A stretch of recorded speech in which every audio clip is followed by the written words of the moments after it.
સુરત જિલ્લામાંથી પસાર થનાર 765 કેવીની વીજ લાઇનનો વિરોધ બન્યો વધુ ઉગ્ર. કામરેજમાં ઉમામંગલ હોલ પર ખેડૂતોની બેઠક મળી હતી.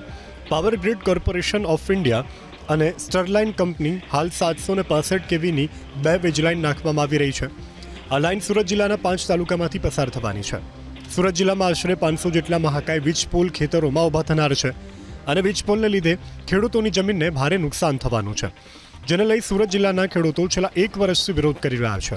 આ માટે વીજ કંપની તરફથી અસરગ્રસ્ત ખેડૂતોને વળતર ચૂકવવામાં આવી રહ્યું છે, પરંતુ ખેડૂતોને આ વળતર મંજૂર નથી.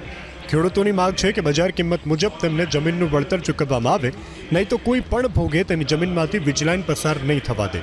સુરત જિલ્લા કલેક્ટર દ્વારા તમામ અસરગ્રસ્ત ખેડૂતોને નોટિસ ફટકારવામાં આવી હતી, જે માટે આજે જિલ્લા કલેક્ટર કચેરી ઉપર સુનાવણી રાખવામાં આવી હતી. ત્યારે બેઠકમાં તમામ મુદ્દાઓની ચર્ચા બાદ ખેડૂતોએ કલેક્ટર કચેરી સુધી કાર રેલી યોજી હતી.